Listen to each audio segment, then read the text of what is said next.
Hello, kumusta mga kababayan? Welcome back sa ating vlog. At for today's video nga ay pag-uusapan natin itong nangyari sa ilan nating mga kababayan na nagbakasyon sa Pilipinas at nung sila ay pabalik na ay na-offload. So nagka-problema at ito'y napaka-importante mga kababayan na malaman ng mga ilan nating kababayan, lalo na yung mga pabakasyon sa Pinas, na malaman nyo yung pangyayaring ito. Okay? Kaya kung interesado kayo sa topic natin for today, huwag nyong papalagpasin to at panoorin nyo ang video hanggang dulo. So yun nga mga kababayan, meron lang po akong mga kaibigan or kasama dito na pagkwentuhan namin yung dati nilang mga kasama sa trabaho, na yun nga nagbakasyon sa Pilipinas and then unexpectedly nung pabalik na sila ay na-offload.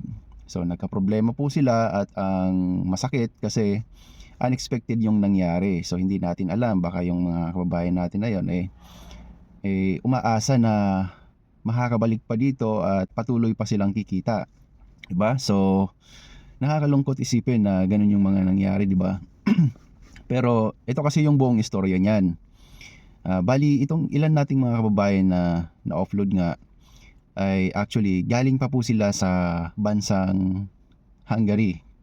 Yun, kung hindi ako nagkakamali, basta cross country sila, galing sila sa ibang European country. At alam naman natin na sa mga bansang yon, kapag natapos na yung kontrata nila doon, may posibilidad na pauwi na rin sila, lalo na kung wala nang may bibigay na trabaho, diba? So hindi natin masisi yung iba nating mga kababayan kung bakit tumatawid dito sa Poland, kasi yun yung isa sa mga advantage nga dito sa Poland.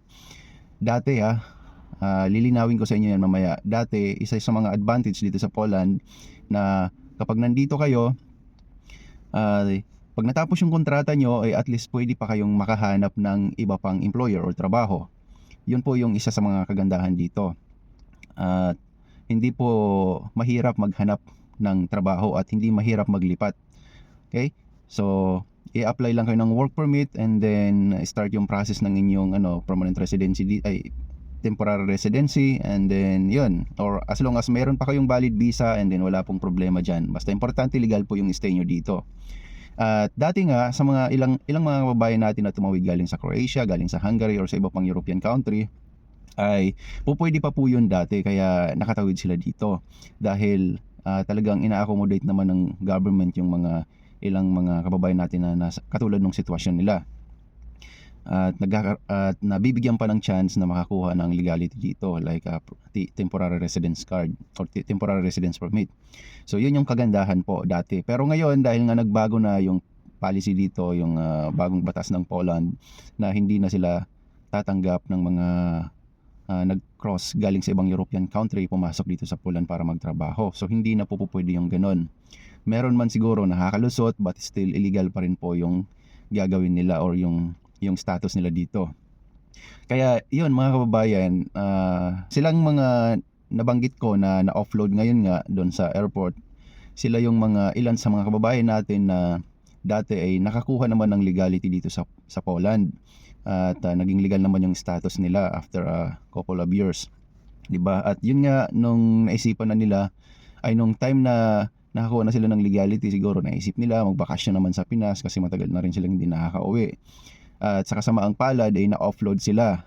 At ang dahilan kung bakit, kasi ganito po yun. Meron po kasing mga garapal na agency sa atin sa Pilipinas. Hindi rin naman talaga alam kung ano yung mga batas or mga pasikot-sikot sa batas, party dyan sa ganyan, di ba? Pero kasi yung tao nakapasok sa Poland, legal naman yung stay nila dito, at saka legal naman yung pagtatrabaho nila dito, wala naman silang ginagawang masama.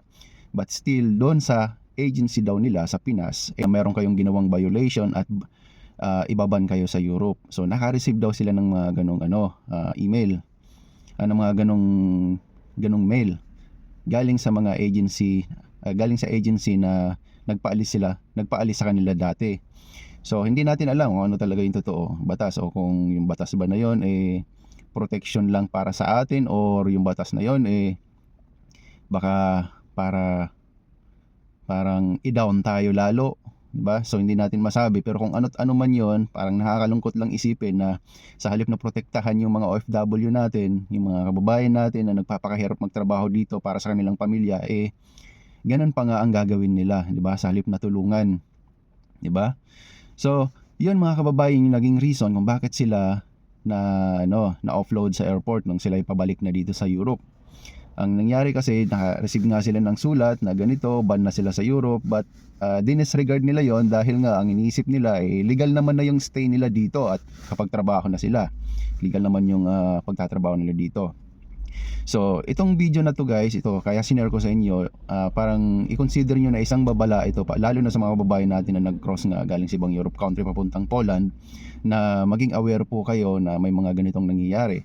'Di ba? Kasi sayang yung opportunity. Halimbawa, nandito kayo tapos hindi pa kayo totally nakaka-recover, wala pa masyadong ipon, 'di ba? Hindi pa kayo prepared. Napakasakit nun. Guys, napakasakit nun, 'di ba? So, sana guys, sa mga nakapanood nito na may mga kakilala na same situation po sa mga ilang kababayan natin na na-offload ngayon, paki-share naman po, pakisabi sa kanila yung mga ganong sitwasyon para lahat para maging aware po sila. Hindi ko naman sinasabi lahat ng ganyang case ay wala na talagang chance na makabalik. Nagkataon lang na sila na-report siguro ng agency ganyan, kasi itong agency medyo hindi ko alam paano ko sasabihin, 'di ba?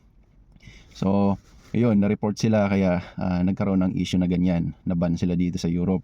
But sa ibang mga kababayan natin, kahit hindi kayo naka-receive ng letter, pero hindi kayo naka-receive ng ganyan or di kayo na-report ni agency, dapat siguraduhin nyo pa rin bago kayo magbakasyon sa Pinas kasi delikado. Baka yun yung dahilan para hindi na kayo makabalik dito. Ba? So, ayun mga kababayan, kung meron pa kayong mga katanungan about sa topic natin ngayon, mag-message lang kayo or di kaya mag-comment lang kayo sa baba ng video na to at sasagutin natin yan kapag may bakanting oras. At maraming salamat sa panonood. Hanggang dito na muna itong ating video and see you in the next video.